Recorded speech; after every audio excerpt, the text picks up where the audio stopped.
अस्सलाम वालेकुम दोस्तों, की हाल चाल है जी। उम्मीद है तुसीं सारे खैर खरीद नाल होवोगे। तो आ देख लो जी भाई, कल्ला ही बंदा वन डिलैक्स मोटरसाइकिल आ ते उत्ते ने बकरा अपनी गोद च बन्निया होया। वेख लो, ए वेख लो बकरी दी लत्तां लुत्तां भी ते अपनी कमर दे नाल। ए देख लो ते भाई ये टिब्बे दे विचों दी आया वा। तपदी रेत इस टाइम टैंपरेचर होना तकरीबन 50-55 दा टिब्बे दे विच।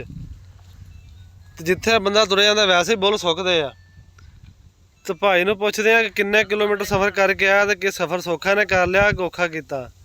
भाई की ना अपना सरफराज भाई, किन्ने किलोमीटर सफ़र करके आए तुसीं? तकरीबन 40 किलोमीटर। ये 40 किलोमीटर रोही सी सारी? बिल्कुल रोई सी। रोई च माल आया सी, उत्थे माल बकरा बीमार हो गया सी, उत्थों लैके वापस आ रहे। अच्छा, तो ये सौखा सफ़र हो गया कि औखा कितना सफ़र है थोड़ा रोही दा? जी बहुत मुश्किल से। गर्मी अच्छा, गर्मी है, बहुत मुश्किल नाल होया।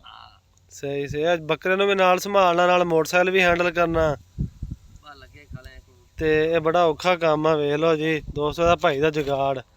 लत्तां ओहदियां बन्नियां होईयां इत्थों पिछों कमर दे नाल। दा भाई ने इत्थे भी रस्से रुस्से बन्ने आ आपदे नाल कमर दे, ताकि बकरा भी ना हिले तो मैं आप भी मतलब मोटरसाइकिल भी सही चलता रहे। ये देख लो जी, ये पाकिस्तानियों का जुगाड़।